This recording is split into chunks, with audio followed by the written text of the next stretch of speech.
संस्था के Ballia photography association के आपके अध्यक्ष हैं श्री अमित पटेल जी, जो कि आपके बीच में रहेंगे, हर तरह से रहेंगे। जो भी आपको परेशानी होगी, ये ग्रुप बना हुआ है, व्हाट्सएप ग्रुप बना हुआ है बलिया फोटोग्राफी एसोसिएशन का। आप सभी भाई उससे जुड़िए। किसी को कोई समस्या हो, फोटोग्राफी रिलेटेड हो या आपका कहीं पैसा फंस रहा है, तो आप इनसे जरूर एक बार कॉन्टेक्ट करिए। लेकिन जो भी आप बुकिंग कर रहे हैं मेरे भाई, वो अपने पैड में बुकिंग करिए। अब पैड का एक नियम बना लीजिए आपको। जैसे 100 रुपया की अगर आपकी बुकिंग होती है तो 25 रुपया आप पहले उसे एडवांस टोकन मनी लीजिए, फिर तिलक के पहले 25 रुपये ले लीजिए, शादी से पहले 25 रुपया ले लीजिए। आपके पास आएगा 25 रुपये, बचा कितना पार्टी के पास 25 रुपये। उस 25 रुपये को वो सोचेगा जब तो कुछ मेरे पास है नहीं, वो खुद से चल के आपके पास आएगा कि भाई मेरे अपना 25 रुपया लो और मेरा काम दो। और 500-1000 रुपये में अगर आप लोग बुकिंग करेंगे तो आप दौड़ेंगे पार्टी के यहाँ, पार्टी आपके यहाँ नहीं दौड़ेंगे। तो पहले अपने आप को सुधारिए, तभी आपका प्रोफेशन सुधरेगा और आपकी फोटोग्राफी अपना हाई लेवल पे जाएगी। धन्यवाद साथियों। आगे आकाश सर है, उनका जोरदार स्वागत करिए। और मैं पैनासोनिक से टेक्निकल एडवाइज़र हूँ, जो सेल्स और टेक्निकल दोनों का वर्क देखता हूँ। ठीक है, यहाँ मैं पहली बार बलिया में आया हूँ एक वर्कशॉप करने के लिए, मनीष भैया के थ्रू। पहले हमारे मनीष भैया से बात हुआ करते हैं, भैया आपके क्षेत्र में एक पैनासोनिक और पैनासोनिक का ही ब्रांड है। पैनासोनिक के जितने भी मिररलेस कैमरे आते हैं वो आपके लुमिस के नेम से आते हैं। ठीक है, तो मैंने भैया से बोला भैया कुछ नए सीरीज आए हैं, नई टेक्नोलॉजी के साथ में आए हैं। क्योंकि देखिए पहले क्या होता था कि कहीं ना कहीं हम लोग मिररलेस से क्या करते थे, DSLR से केवल फोटोज़ करते थे और वीडियो के लिए हम लोग कैमकॉर्डर पे जाते थे। ठीक है, लेकिन अब टेक्नोलॉजी न्यू होने की वजह से हम लोग जितने भी आजकल सिनेमैटिक हो गया या ट्रेडिशनल भी आपका ज़्यादातर मिररलेस से ही होने लगे हैं। ठीक, तो उसी विषय में हम लोग यहाँ पे आज बात करेंगे कि पहली बात क्या चेंजेस आए, आपको मिररलेस में क्या बेनिफिट मिलेंगे, और नॉर्मल अगर फोटोग्राफी भी करते हैं या वीडियोग्राफी करते हैं तो किस टेक्निक के साथ हम लोग कर सकते हैं जिससे हमारा एक ही कैमरे से दोनों वर्क हो जाए। दूसरी चीज़ें देखिए होता क्या है ना कि ऐसे बहुत सारे छोटे छोटे प्रोग्राम होते हैं, 2-3 साइडें हो जाती हैं। हमारे पास कैमरे क्या होता है, मिनिमम होते हैं। ठीक है, तो उस कंडीशन में भी अगर हमारे पास मिररलेस होता है, ठीक है, तो उस कंडीशन में भी हम लोग एक ही कैमरे से दोनों प्रोग्राम को हैंडल कर सकते हैं। यानी एक ही कैमरे से आपको फ़ोटो और वीडियो दोनों हो जाएगा। ठीक है, तो इस तरीके के न्यू टेक्नोलॉजी के बारे में हम यहाँ पे बात करेंगे। और आप एक तरह आया है जिससे हम लोग दोनों वर्क एक ही कैमरे से हम लोग कर सकते हैं। पहले क्या होता था कि कैंडिड के लिए हमें कहीं ना कहीं लेंसेज की रिक्वायरमेंट ज़्यादा होती थी। वीडियो कैमरे के लिए हम लोग कहीं ना कहीं माइंड मेकअप रहता था, हम लोग वीडियो से ही करेंगे। और नए ट्रेंड की बात करें तो सिनेमैटिक का भी चला है, तो सिनेमैटिक माइंड मेकअप हो जाता है। तो अब ऐसे कुछ वीडियो कैमरे भी आए हैं जिससे हम लोग सिनेमैटिक लुक को भी क्रिएट कर सकते हैं। ठीक है, यहाँ पे मैं सारा डेमो लेके आया हूँ, मैं सारे चीज़ आपको प्रैक्टिकल भी करके आपको दिखाऊंगा और बताऊंगा कि किस तरीके से हम लोग चीज़ों को हैंडल कर सकते हैं और एक अच्छी वीडियोग्राफी और फोटोग्राफी को निकाल सकते हैं। ठीक है, तो सबसे पहले हम लोग स्टार्ट करते हैं वीडियो कैमरे की तरफ से। ठीक है, वो एक शॉर्ट फॉर्म होता है जो हम लोग प्रॉपर वे में लगभग सभी लोगों ने चलाया होगा। ठीक है, चाहे वो PV100 हो, UX90 है, बहुत सारी सीरीज होते हैं। ठीक है, MDS2, MDS2, M10। ठीक है, तो पहला हम लोग वीडियो कैमरे से स्टार्ट करते हैं, फिर DSLR में तो बहुत ज़्यादा आपका है चैप्टर। बाद हम लोग इसके बारे में बात करेंगे।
दो सीरीज़ थी, एक X2 था, एक X20 था, ठीक है।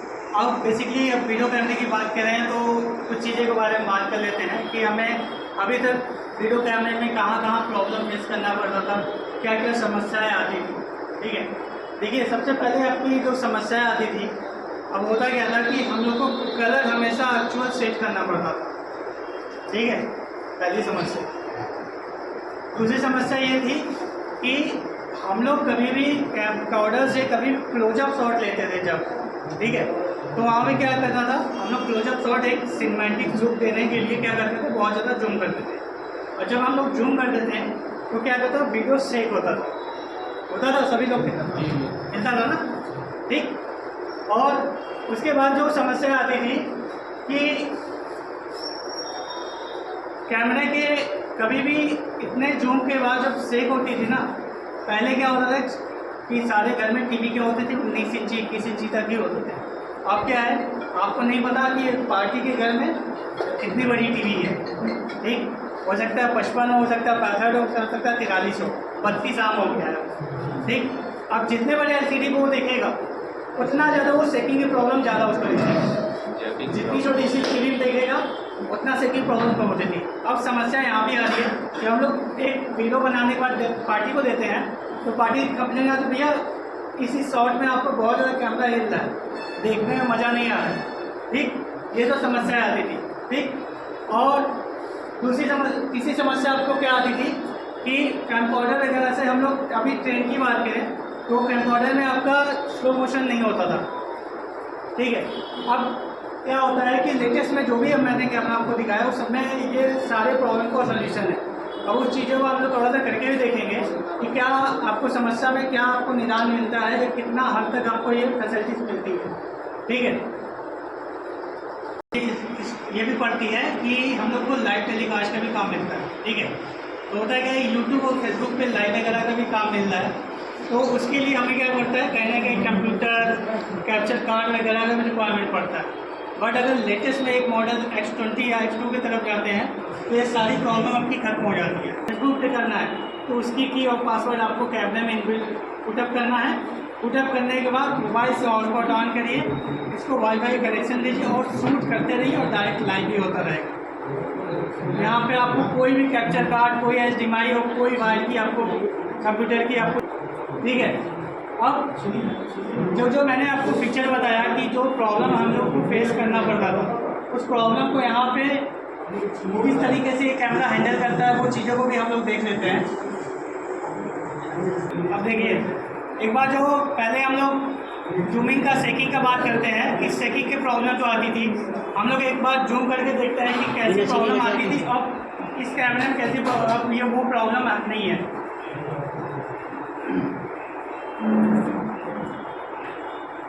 ऐसी समस्या होती थी, ठीक है।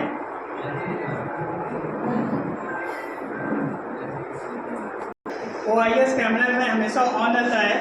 ऑन करने के बाद कभी भी आप फुल जूम करते हैं तो जो समस्या आपको मिलती थी वो समस्या अब आपको नहीं मिलेगी।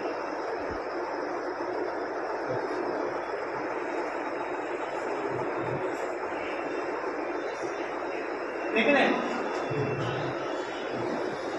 जबकि नॉर्मल कैमरे में जो जूमिंग पावर होती है वो 18x है, बट इस कैमरे में आपका 24x है, यानी 6x उससे ज़्यादा भी है पहले ही कैमरे के अकॉर्डिंग बात करूँ, ठीक है।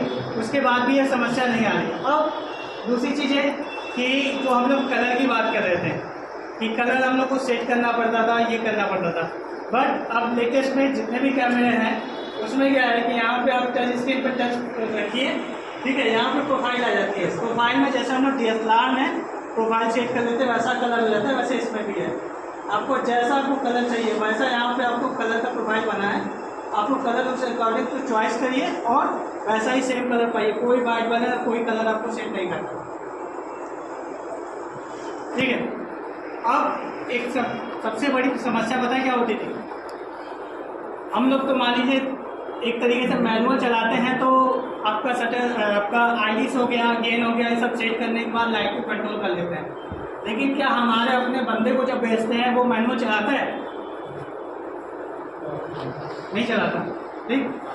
अब ऑटो चलाएगा। अब ऑटो में सबसे बड़ी समस्या आपको क्या होगी कि बंदा जाएगा किसने, ठीक, किसने समय वो क्या करेगा, जहाँ अंधेरा रहेगा वो अंधेरा ही शूट करके चला आएगा, ठीक। अब वहाँ पे क्या पार्टी को हम लोग नहीं बता समझा सकते हैं कि हमारा बंदा ऑटो में दिया है या ये है या वो है, ठीक। पार्टी कहेगी भैया यहाँ पे तो अंधेरा आ गया, हल्का हल्का दिख रहा है, आप जितना भी लाइट बढ़ा देंगे ना एडिट के समय, फिर भी वो डिटेलिंग वो क्वालिटी आपको नहीं मिल पाती है, ठीक है। कहीं ना कहीं कंपेरिजन में आपका डाउन हो जाता है। अब यहाँ पे क्या है कि अगर X20 है आपके पास, ठीक, X20 में कैमरा ऑटो में भी है, ठीक है, आपको कोई समस्या नहीं है, आप ऑटो में भी लाइट को कम ज़्यादा आप कर सकते हैं।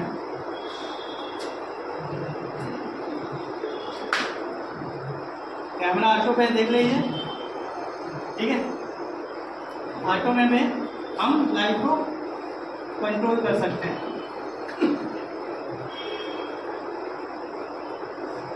यहाँ पे आप डायरेक्टली आप देख सकते हैं कि लाइट को कितना ये बैलेंस कर देता है। मीडियम लाइट को कंट्रोलिंग कर सकता है, बट हमारे अनुसार नहीं कर सकता है। अब यहाँ पे क्या है कि बंदे को आप ऑटो पे कैमरा दे दीजिए, बंदे को बता दिए भाई पहला रिंग है, पहले रिंग से आपको लाइट ज़्यादा मिले तो कम कर लेना, कम मिले वहाँ पे बढ़ा लेना, ठीक है। ये आपकी समस्या सबसे बड़ी थी, ये भी समस्या दूर होगी। अब दूसरा, अगर न्यू ट्रेंड की बात करें तो ट्रेंड के हिसाब से चलेंगे तो आपको स्लो मोशन चाहिए, ठीक है, टच फोकस चाहिए सिनेमैटिक लुक देने के लिए, ठीक। इस चीज़ के लिए कहीं ना कहीं हम लोग मिररलेस की तरफ भी जा रहे हैं, ठीक। लेकिन अगर जिनका क्रेन प्लाज्मा इस सब का लाइट का भी काम है तो उनके लिए ये तो मस्ट हो गया, एक बाई तो रखना ही रखना है, क्योंकि बिना उसके ये काम नहीं हो पाएगा, ठीक। अब उसके लिए क्या करेंगे, अगर X20 की तरफ हम जाते हैं, ठीक, तो यहाँ पे पहली समस्या आपका स्लो मोशन था। तो स्लो मोशन आपको शूट करने के लिए आपको कुछ नहीं करना, क्या करना चाहिए शूट करने के लिए, ठीक है। तो अगर आपके पास X20 है तो आपको स्लो मोशन के लिए आपको कुछ नहीं करना, यहाँ पर सिंगल यूजर 1 बटन है, ठीक है। यूजर 1 बटन को जैसे ही हम लोग प्रेस करेंगे,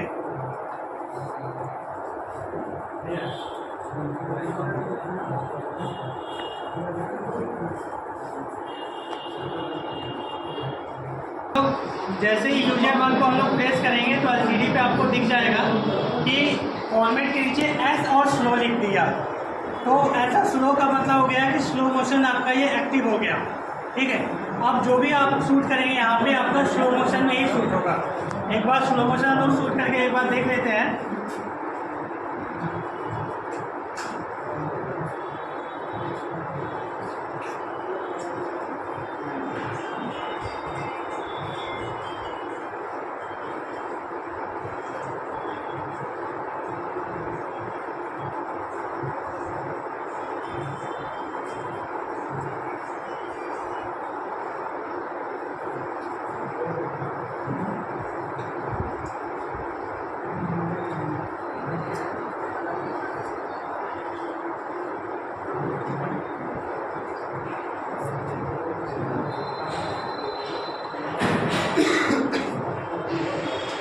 यहाँ पे जो भी आप शूट करेंगे वो आपका 120 फ्रेम रेट का आपका स्लो मोशन में शूट हो रहा है।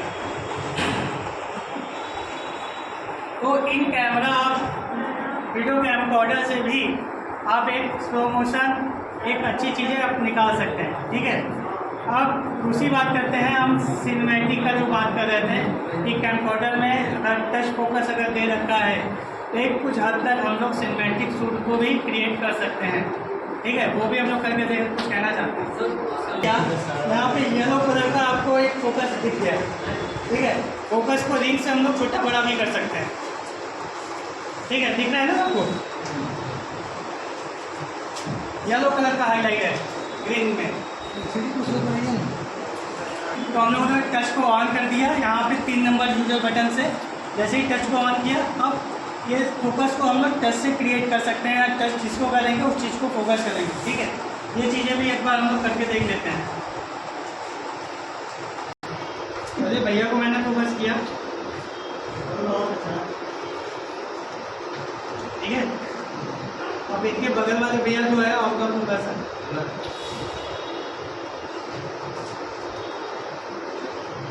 अब क्या है कि लाइट को यहाँ पे क्या है थोड़ा सा मैनेज हम लोग करना है। मैनेज करने के बाद अब जो हम लोग फोकस करेंगे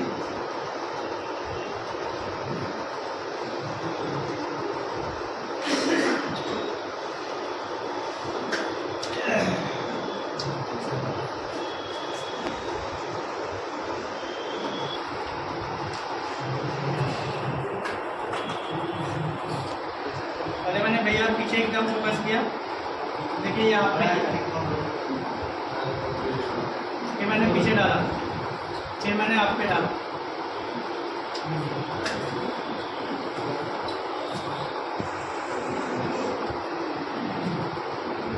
आपको दिख रहा है जी पे?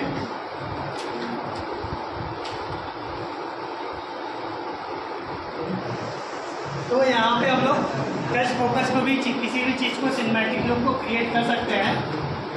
अगर हम लोगों को क्या है कि देखिए जिनका ट्रेन प्लाज्मा ये सब का काम है तो उनके लिए सबसे जरूरी मस्ट हो जाएगा कैमकॉर्डर की तरफ जाना।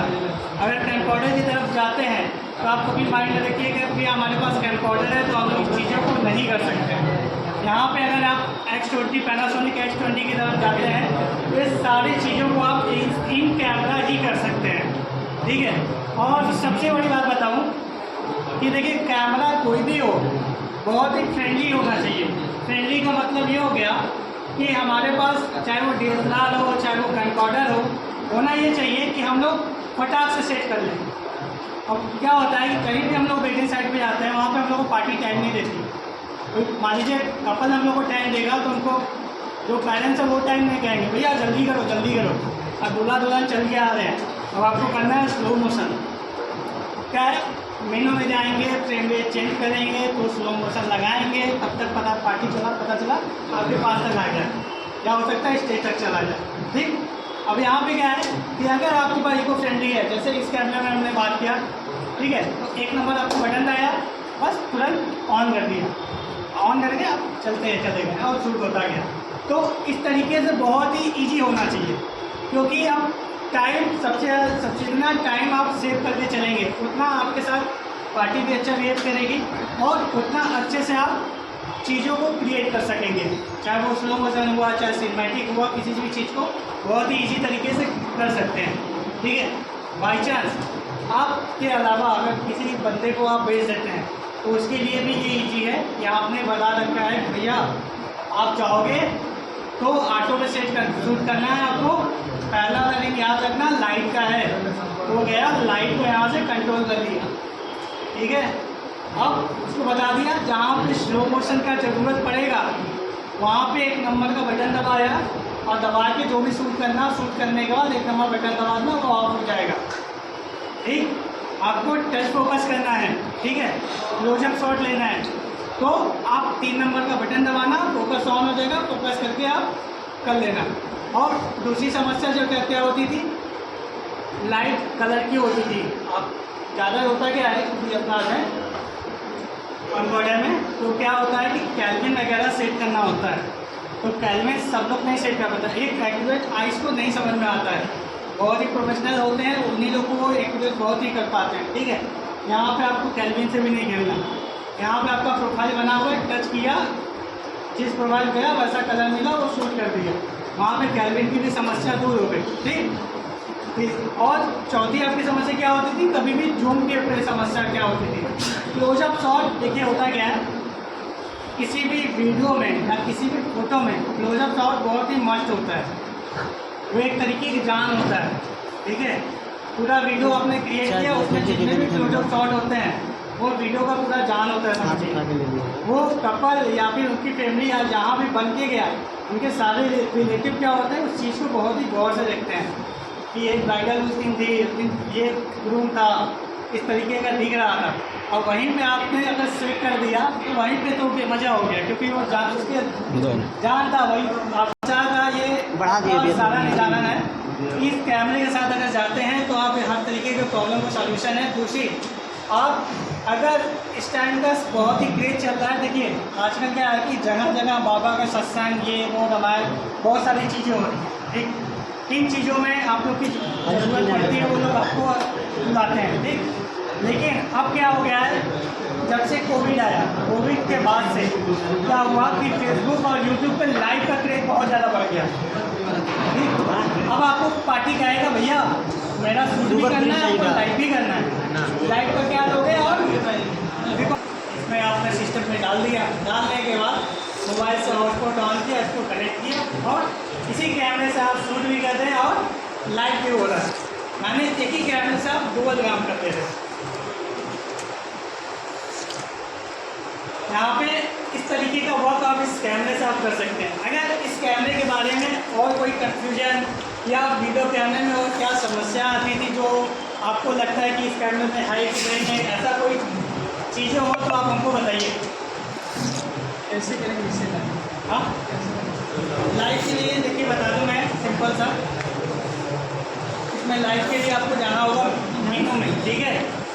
मेनू में आप आएंगे यहाँ पे नेटवर्क, ठीक है। नेटवर्क में ही आपका पूरा सिस्टम दिया है, यहाँ पे देख रहे हैं आप स्ट्रीमिंग भी लिखा है, ठीक है।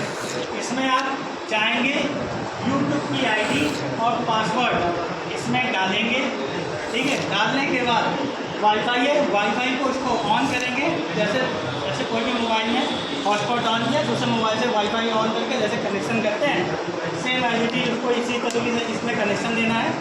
कनेक्शन करने के बाद आप रिकॉर्डिंग स्टार्ट।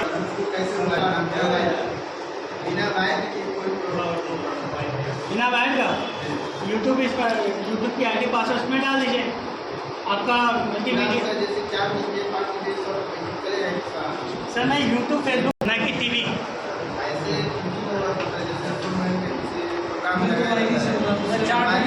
वो सब भैया आप लोग ज़्यादा जानते होंगे कि जो मल्टी काम करता है उनके पास पता है कि वो कैसे वर्क होता है। टीवी अगर स्मार्ट टीवी है तो यूट्यूब ऑन कर दीजिए, यूट्यूब की आईडी पासवर्ड डाल दीजिए, यूट्यूब चलाइए, इसमें चलेगा। सारे टीवी में यूट्यूब ऑन कर दीजिए। Sir all over India YouTube, मतलब कहीं भी कोई बैठा है देश के किसी भी कोने में, किसी भी देश में वो यूट्यूब चैनल आपका खुलेगा, वहाँ पे आपका यूट्यूब कैमरे का दिखाई देगा। हाँ, ऐसे बिना वायर का जैसा होता है वैसे ही करना पड़ेगा। मान लीजिए जैसे हम कैमरे से मोबाइल अटैचमेंट कर लेते हैं, फिर भी वीडियो कैसे शूट करते हैं, फोटो का शूट वीडियो ही कर, फोटो ही करेगा, वीडियो भी का होता है ना। यानी कि मतलब ये फोटो शूट कर लेते हैं, वीडियो शूट नहीं करते। क्या शूट नहीं करता, इसकी ऐप से मान लीजिए इस कनेक्शन करना और उसको फोटो का शूट करते, वीडियो शूट नहीं करते। वीडियो भी करेगा, करता है, क्या बात है, अभी तो हम किए हैं, करता है, सभी करते हैं। एक बार करके दिखाएंगे। वो भी PSR लगाएंगे तो करके दिखाएंगे आपको।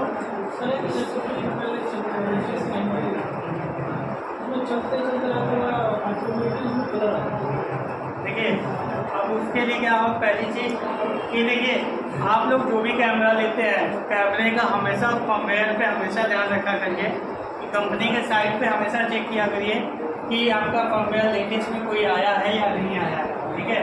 अक्सर अगर पैनासोनिक की बात करूँ तो हर 6 महीने में आपको एक फर्मवेयर जाकर उसको अपडेट करा दिया करें, ठीक है। अगर आप खुद से भी करते हैं तो खुद से करने के लिए एक चीज़ जरूर ध्यान रखा करिएगा कि बैटरी जो है आपका 100% चार्ज होना ही चाहिए। अगर आपका बैटरी बीच में डिस्चार्ज होगा तो आपका कहीं ना कहीं कैमरे को प्रॉब्लम वो क्रिएट कर देगा। तो कभी भी कुछ भी किया करिए तो बैटरी हमेशा फुल चार्ज होना चाहिए, तो वो प्रॉपर तरीके से वो वर्क करता है। क्योंकि आप कभी भी किसी भी कंपनी के वेबसाइट पे आप जाएंगे, जब फर्मवेयर पे जाएंगे तो पहले नोटिस आपको देता है कि बैटरी आपका फुल चार्ज होना चाहिए, ठीक है। तो इस चीज़ का जरूर आप केयर रखना करिए। पहली चीज़ कि आप उसमें NTSC और कॉल फ्रिक्वेंसी दिया रहता है, ठीक है। तो उसको हम लोग कॉल में करते हैं, अगर कहीं कहीं ज़्यादा फिल्टरिंग आती है तो उसको क्या कर लीजिए, NTSC कर लीजिए, ठीक है। और दूसरी चीज़ कि जितना हम लोग का फ्रेम रेट होता है, अभी मैं DSLR लगाऊंगा तो मैं आपको डिटेल में दिखा दूंगा अभी कि DSLR जब लगाऊंगा तो जितना फ्रेम रेट होता है उससे जस्ट डबल आपका शटर स्पीड होना चाहिए, ठीक है। अगर शटर स्पीड जस्ट डबल होगा तो फ्लिकरिंग की समस्या आपको कभी भी कहीं भी नहीं आएगी। ये चीज़ हमेशा ध्यान रखिएगा। आप किसी भी बंदे को बेचते हैं, अगर मान लीजिए मिररलेस कैमरा ही लेके बेचते हैं, तो उसको हमेशा एक चीज़ बता दीजिएगा कि आप लोग जो भी फ्रेम रेट उसको सेट करके देंगे वो 50 ही देंगे, ठीक है, चाहे वो कैमकॉर्डर हो और चाहे वो मिररलेस 50 देंगे, ठीक है। तो शटर स्पीड आप उसको बता दीजिएगा, भाई जा रहे हो शूट करने, इसको देख लेना, जहाँ फ्लिकरिंग वगैरह कुछ आएगा तो उसको शटर स्पीड को 100 ही रखना है, ना उससे नीचे करना है ना उससे ज़्यादा करना है, ठीक है। ये चीज़ हमेशा ध्यान रखेंगे तो आपकी फ्लिकरिंग की समस्या कहीं नहीं आएगी। और एक चीज़ और बता दूँ आपको, फ्लिकरिंग जहाँ आप लोग शूट करके आ जाते हैं उसको काफ़ी हद तक उसको कंट्रोल नहीं किया जा सकता, और यदि हल्का फुल्का ही कंट्रोल हो पाता है, ज़्यादा कंट्रोल नहीं हो पाता है। तो हम लोग उस समस्याओं को जब जानते हैं, देखते हैं, समझते हैं, उस चीज़ को आप करके दीजिए ना। अब जो न्यू ट्रेंड आपका चल रहा है मिररलेस का, अब मिररलेस की तरफ चलते हैं। ठीक, देखिए यहाँ पे पहले जानना चाहूँगा, यहाँ पे कितने लोग फोटोग्राफी करते हैं? और मिररलेस से वीडियो के कितने लोग करते हैं? अब लगभग 50-50 मान के चलिए, ठीक है। चलिए अब बात करते हैं, आप सभी लोग जानते होंगे पैनासोनिक ने जो लॉन्च किया था वो 2008 से लॉन्च किया है, ठीक है। उस टाइम हमारा GH1 आता था, ठीक है। अभी जो हम लोग की सीरीज आना स्टार्ट हुआ वो 2016 से स्टार्ट हुआ। उसके बाद हमारा G85 है, G95 है, इसके कई सारे सीरीज है, ठीक है। उस सीरीज आपके उसके बाद जो हमारा फुल फ्रेम का सीरीज आया वो 2018 से आया। 2018 से हमारा के बाद हमारा 2019 में S1R आया।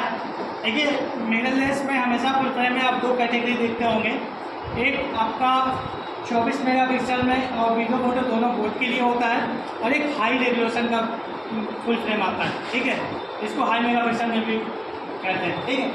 उसमें क्या है कि R से उसको क्रिएट करते हैं, यानी रेगुलेशन, ठीक है, जिसमें आपका मेगापिक्सल नॉर्मल से हाई होता है, यानी कहने के लिए 47 मेगापिक्सल 50 मेगापिक्सल ऐसे कैमरे होते हैं, उसको हम लोग R से क्रिएट करते हैं, ठीक। तो S1 हमारा जो था वो 24 मेगापिक्सल का था और S1R हमारा 47 मेगापिक्सल का था। उसके बाद कंपनी ने लॉन्च किया S1H। देखिए वो हो क्या रहा है मार्केट में कि हमें लोग वेडिंग भी शूट कर रहे हैं और हमें लोग वेब सीरीज और एल्बम और मूवी भी शूट कर रहे हैं, ठीक है। तो इस कंडीशन को देखते हुए कंपनी ने क्या किया, S1H को लाया जो हमारा सिनेमा कैमरे में आता है, ठीक है। उसके बाद हमारा सिनेमा कैटेगरी में ही हमारा S5 आया, फिर उसके बाद ये S1H यानी एक बॉक्स कैमरा आया। बॉक्स कैमरा हमारा क्या होता है, इसको हम लोग ड्रोन पे भी लगा सकते हैं, उससे पूरी मूवी एल्बम भी शूट कर सकते हैं, ये लो लाइट कैमरा होता है, ठीक। उसके बाद 2023 में हमारा एक न्यू कैमरा लॉन्च हुआ, जो मॉडल था S5 Mark II और S5 Mark II-X, ठीक है। अब बेसिकली हम लोग जब मिररलेस की बात कर रहे हैं तो उसके कुछ फीचर्स की भी बात करें, ठीक है। होता क्या है कि बेसिकली दोनों में क्या डिफरेंस है मैं वो बता दूँ एक शॉर्ट में। अगर हम लोग 4K से ऊपर कभी भी शूट करते हैं तो एक हाई रेजोल्यूशन का, एक हाई MBPS का हम लोग को कार्ड भी चाहता है, ठीक है। 4K हम लोग शूट करते हैं तो 4K के लिए कम से कम 260 V90 का कार्ड चाहता है, जो 64 GB का कार्ड आपको मान के चलिए मिनिमम 4500 से स्टार्ट होता है और लगभग 8,500-9,000 तक का जाता है 64 GB का 4K शूट करने के लिए, ठीक है। अब होता क्या है कि कोई भी वेडिंग में आप वेडिंग शूट करेंगे, प्री वेडिंग शूट करेंगे या फिर कोई वेब सीरीज ऐसा शूट कर रहे हैं एल्बम, अब वहाँ पे क्या होगा कि एक 64 GB तो होगा नहीं, कम से कम 5-6 लग जाएंगे, ठीक। एक 64 GB 15 से 20 मिनट का रिकॉर्डिंग करेगा, ठीक, 5-6 लग जाएंगे, यानी 8-5 40, यानी 40,000 रुपये का आपको काट लग गया, ठीक। अब यहाँ पे क्या है, कंपनी ने Mark II-X निकाल दिया। यहाँ पे क्या है कि आप SSD एक परचेज करिए, SSD आपका 1 TB का 1500 Mbps स्पीड का, 1500 जो कार्ड में मुश्किल होता है वो 800-700 तक ही आता है, ठीक है। 1500 Mbps स्पीड का आपका 1 TB का जो SSD है वो आता है 11,000 रुपये 1 TB, कहाँ 64 GB और कहाँ 1 TB, लगभग 2-2.5 हज़ार के डिफरेंस में 1 TB मिलता है। तो 1 TB का SSD आप इस कैमरे में इनपुट करिए, इनपुट करके आप डायरेक्टली शूट करिए, डायरेक्ट जो रिकॉर्डिंग आपको रिकॉर्ड होगा वो आपका SSD में होगा, आपको कार्ड लगाने की ज़रूरत नहीं है पहली। ठीक है, दूसरी समस्या क्या आती थी कि हाई Mbps का स्पीड कैमरे के अंदर भी फॉर्मेट होता है। तो यहाँ पे क्या है कि Mark II में हम लोग को 800 Mbps का स्पीड मिल जाता है। ठीक है, और जिनको प्रोरेस एप्पल का वो चाहिए तो उनके लिए भी आप Mark II आप ले सकते हैं जो आपका प्रोरेस में शूट करेगा। ठीक है, अब बेसिक फीचर हम लोग इसके बारे में जानते हैं कि आखिर लुमिनस के S5 या S5 Mark II या Mark II में डिफरेंसेस क्या है या हमें क्या क्वालिटी मिलती है। ठीक है, देखिए पहले मैंने बेसिक डिफरेंस बता दिया दोनों में क्या था। अब यहाँ पे S5 Mark II की बात करते हैं कि हमें क्या बेनिफिट मिलता है। देखिए अब मिररलेस में भी कई सारी समस्याएं आती हैं। देखिए इसमें कई समस्याएं, पहली समस्या क्या आती है कि हम लोग जब भी मिररलेस से शूट करते हैं, अगर कैंडिड फोटोग्राफी करें तो फ्लैश का यूज़ नहीं करेंगे। ठीक, सबको कंफर्म है ना, नहीं करेंगे। ठीक, दूसरा अगर सिनेमैटिक शूट करें तो लाइट का यूज़ करेंगे, वहाँ भी नहीं करेंगे। अगर हम सिनेमैटिक मिररलेस कैमरे से शूट कर रहे हैं वहाँ भी लाइट का यूज़ नहीं करेंगे। ठीक है, कहीं इफेक्ट डालने के लिए वो लाइट का यूज़ होता है। हाँ, इफेक्ट डालने के लिए होता है, ताकि उससे वीडियो क्रिएट करने के लिए हो, कोई इफेक्ट क्रिएट करने के लिए होता है। ठीक है, प्रॉपर तरीके से हम लोग सिनेमैटिक जब भी शूट करते हैं विदाउट लाइट शूट करते हैं। ठीक है, अब देखिए दोनों कंडीशन में हम लोग लाइट का यूज़ नहीं कर रहे। अब लाइट का यूज़ नहीं करेंगे तो कैमरे में क्या फैसिलिटी हम लोग को चाहिए कि ISO उसका अच्छा होना चाहिए, लो लाइट परफॉर्मेंस अच्छी होनी चाहिए। ठीक है, अब क्या है कि S5 या S5 Mark II या Mark II में हमें क्या मिलता है, डुअल नेटिव ISO। देखिए जिस कैमरे में आपका डुअल नेटिव ISO होता है उस कैमरे में आप 5 से 6000 ISO तक आराम से, चाहे वो वीडियो हो चाहे फोटो हो, उसको शूट हम लोग कर सकते हैं। ठीक है, मतलब कैंडिड अब सिनेमैटिक भी शूट करना है तो ISO क्या करेंगे, लिमिट लगा देंगे 4000। अब क्या करें, ISO डालिए 800, यानी 4000 तक भी करेगा। ये होता क्या है, सिनेमैटिक हम लोग शूट कर रहे हैं डार्कर एरिया से जा रहे हैं ब्राइट एरिया। ठीक, तो ब्राइट एरिया में जब जाएँ तो क्या करेंगे, उसमें क्या होता है एक स्पीड को भी रखनी पड़ती है जिससे स्मूथ आए। ठीक है, अब गिम्बल का यूज़ क्या करेंगे, गिम्बल का यूज़ केवल रनिंग शॉट में होता है, हर जगह तो शूट नहीं करेंगे, क्योंकि उसका वजह क्या बता दूँ आपको। गिम्बल से जो एक्शन हम लोग कर सकते हैं, जितना अच्छे से एक्शन हम लोग हैंड से कर सकते हैं उतना गिम्बल से नहीं हो पाता, चाहे वो कितने भी प्रोफेशनल हो वो नहीं कर सकते। तो इसमें क्या होता है, वो हैंड को बहुत ही स्टेबल रख के वो शूट करते हैं। ठीक, स्टेबल रखने का शूट करने का मतलब ये हो जाता है कि अब क्या होगा कि शूट करते समय कभी भी हम लोग चलते हुए जब शूट करते हैं तो कैमरे पे क्या होता है कि ISO को ऑटो पे डाल देते हैं लिमिट लगा के। उससे क्या होगा, जब डार्कर एरिया से ब्राइट एरिया में जाएंगे या ब्राइट एरिया से डार्क एरिया में जाएंगे तो वहाँ क्या होगा, ISO अपने अकॉर्डिंग कैमरे को मैनेज कर लेगा लाइट को। अगर हम लोग उसको मैनुअल पे रखेंगे तो वहाँ क्या होगा, ये कैमरा लिए, कैमरा पकड़े हैं, अब यहाँ पे क्या ISO सेट करना है, ISO पे ज़्यादा करना है, यहाँ कैमरा भी मेरा हिल रहा है, हैंड भी हिल रहा है, तो वहाँ पे एक स्मूथ शॉट कभी नहीं बन सकता। तो एक डुअल नेटिव ISO का अगर कैमरे में है तो एक अच्छी बेनिफिट है कि एक हाई ISO पे ले जाकर जितनी उसकी लिमिट है उस लिमिट पे उस कैमरे को लॉक कर दीजिए। लॉक करने के बाद आप डार्कर से ब्राइट या ब्राइट से डार्कर भी आते हैं तो ISO अपने अकॉर्डिंग कैमरे को लाइट को मैनेज करता है, आपको करना नहीं होगा। ठीक है, तो इसलिए डुअल नेटिव ISO अगर आप कैमरा लेते हैं तो आपको ISO में बहुत ज़्यादा बेनिफिट मिलता है, जिससे नॉइज़ गेंस वगैरह भी नहीं आते उसके लिमिट पर। ठीक है, उसके बाद आपका डायनेमिक रेंज होता है 14 प्लस स्टॉप। डायनेमिक रेंज कितने लोग जानते हैं यहाँ पे क्या होता है? ये बहुत ही इम्पोर्टेंट हिस्सा है कैमरे का।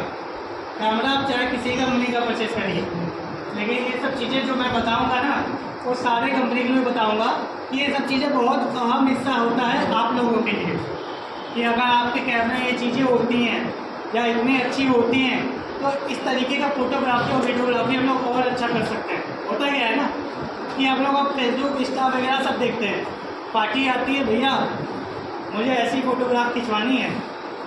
आप कहते हो यार ये तो बहुत बड़े फोटोग्राफर का है, ये तो 2 लाख इस पार्टी का होगा, 2 लाख रुपये दिया होगा, हम तो आपसे 30,000 ले रहे हैं, तो हम थोड़ी कर पाएंगे। अगर आपको नहीं पता है कि आपके कैमरे की कैपेसिटी कितनी है, आप कैमरा तो ले लिए मान लीजिए उसके कंपेयर का, वो भी आप ही की तरह कैमरा लिया है, लेकिन उसको पता है कि इस बजट में इसमें कितनी क्वालिटी है, किस तरीके का फोटोग्राफी या वीडियोग्राफी हम इस कैमरे से कर सकते हैं। ठीक है, ये चीज़ें बहुत ही अहम हिस्सा होती है कैमरे का। क्या होगी, इसी चीज़ से कोई नहीं पूछता, कोई पूछता है यहाँ पे कहते समय कोई नहीं पूछता, ठीक है। लेकिन अगर आप लोग पैसे खर्च करते हैं, इन्वेस्ट करते हैं, तो आपको अगर पार्टी डिमांड, देखिए बता दूँ, अब जो पार्टियाँ जो भी चल रही हैं वो यूट्यूब फेसबुक को देखते हुए काम करवा रही हैं। आप लोग बड़ा साइट अगर पकड़ना चाहते हैं तो अपने चीज़ अपने आप को अपडेट करिए कि हम इस तरीके का कैमरा लें कि पैसा भी मेरा कम लगे और मुझे एक हायर क्वालिटी मिल जाए, जिससे मैं मार्केट को बीट कर सकूं। हमारे पास कैमरा वही रहेगा, पार्टी जैसी रहेगी, मैं क्वालिटी वैसा दूँगा। पार्टी अगर मान रहे हैं कि संदीप है, मैं पैनासोनिक का टेक्निकल एडवाइज़र। जैसे आकाश में बहुत सारी बातें बोली, तो शायद आप लोगों ने कोई आंसर नहीं दिया या रिप्लाई नहीं दिया इनकी बातों का कि डायनेमिक रेंज है। अपने मन में सोचिए कि डायनेमिक रेंज के बारे में यदि कभी सुना होगा तो आपके दिमाग में कुछ बातें तो आती होंगी। HDR सुना है? सुना है? HDR का फुल फॉर्म क्या है ना? HDR high dynamic range, high HDR। अभी तक आप लोग अभी ये सोच रहे थे कि HDR मतलब हाई रेजोल्यूशन, नहीं, ये है नहीं। हाई डेफिनेशन रेजोल्यूशन एक ही चीज़ प्रकाश आ गया, इधर अंधेरा है, बूम, उधर ओवर लाइट जा रहा है, इधर अंडर एक्सपोज जा रहा है, फिर बीच में इनको बनाने के लिए हो जाता है, ख़त्म हो जाता है। कहते हैं अरे पीछे का बैकग्राउंड तो एकदम भर गया। आप लोग की भाषा में यही होता है। देखिए तो कैमरे में देखिए डायनेमिक रेंज जो होता है स्टार्ट होता है 10+। 10+ का मतलब होता है कि आप कितने ब्राइटर पार्ट से डिटेल निकाल सकते हैं और कितने डार्कर पार्ट से डिटेल निकाल सकते हैं, बस मतलब यही है। लोग कहते हैं कि डायनेमिक रेंज का मतलब होता है कि बहुत बढ़िया कलर आएगा। कलर से कोई रिलेशन है, जो भी बोलेगा कि कलर से रिलेशन है तो वो उसको सीधे तौर पे बोल दीजिएगा कि इसका कोई मतलब नहीं। सीधे एक्सपोजर लेवल से मतलब है कि डार्कर पार्ट और ब्राइट पार्ट का कितना कॉम्बिनेशन मुझे मिल रहा है। जैसे ये कैमरा है लुमिक्स, ये सब इसके अंदर जो डायनेमिक रेंज है वो 14+। 14+ का मतलब होता है कि एक लाइन मानिए कि मैं एक नॉर्मल एक्सपोजर पे हूँ, ठीक।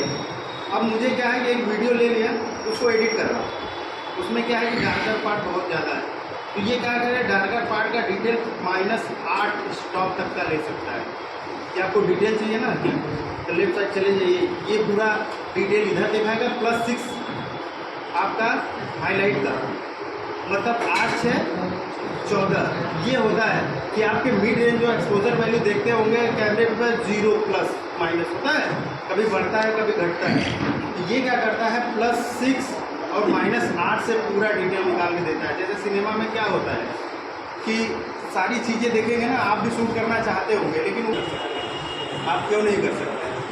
बेसिकली आप जब भी जाएं तो एक देख लीजिए कि मेरे पास कितने स्टॉक का डायनेमिक रेंज मिल रहा है, ठीक है।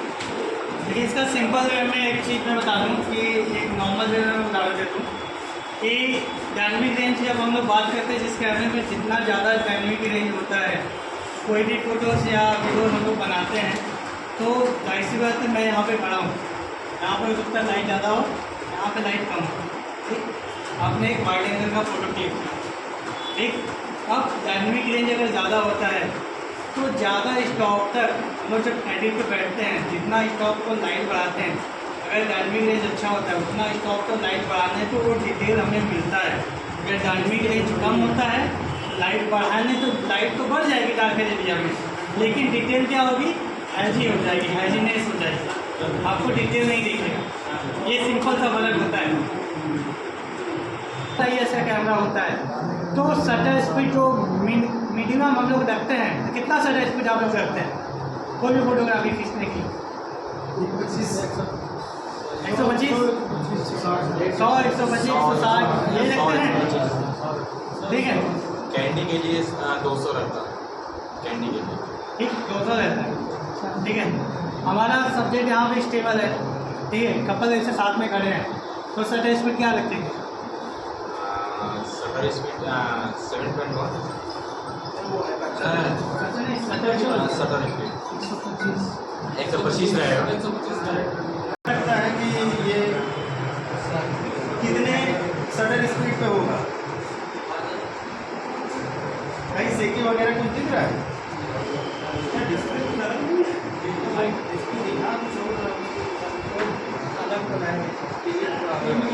ठीक है, आप ये बताइए कि कितने शटर स्पीड पे मैंने ये क्लिक किया होगा? नॉर्मल शटर स्पीड बताइए कितना होगा, ये सब लोग अंदाजा क्या लग रहा है कि ये सेक हुआ है? 80 एग्जैक्टली कोई सही नहीं है। आप देखिए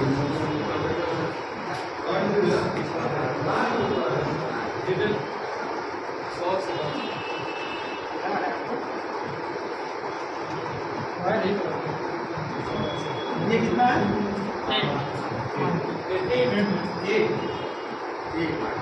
ये बोले ना, जैसे भी आप बोले कि 125, क्यों 25 क्यों नहीं? क्योंकि आपके कैमरे में वो क्वालिटी है नहीं तो वो उसको स्ट्रेक को रोक सके। ये क्या किया भैया, स्टेबल थे, मैंने बिल बताया, हार्ड पे लिया, खींच लिया, कहीं सेक है? तो ये क्या करता है? बैकग्राउंड ब्लर है, जो 50 mm का लिखा है, लगाया है ब्लर है, ब्लर है, सेक नहीं है। अरे बैकग्राउंड हमारा ब्लर है, 50 mm 1.8 सेक है। होता तो सब्जेक्ट सेक होता। ये आपको जो चाहिए, इसके बाद भी आपको लगता है कि मुझे पूरे वीडियो में एक ऐसा टोन देना है जो सिनेमा को कर रहे हैं। कभी भी सिनेमा देखते हैं जो रोमांटिक सॉन्ग होता है, बहुत पिंकिश होता है।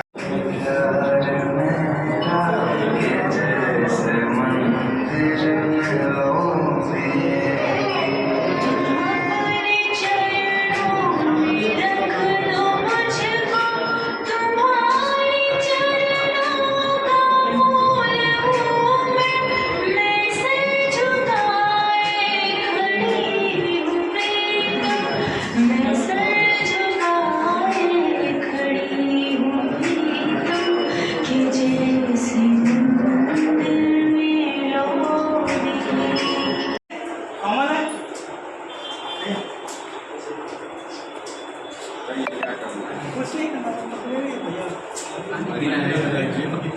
कैमरे को पानी पिलाना है।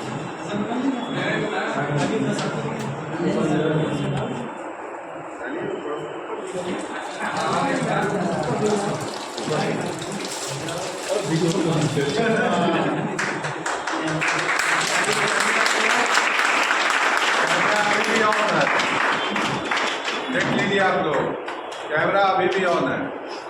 ये है पैनासोनिक की खूबी। और ऐसा नहीं है कि पानी डालने के बाद फोकस काम नहीं है, देखिए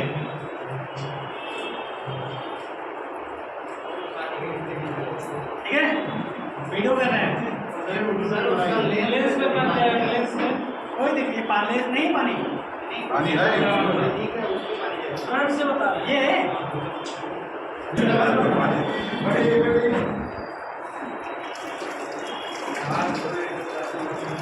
ठीक है। बाकी कैमरे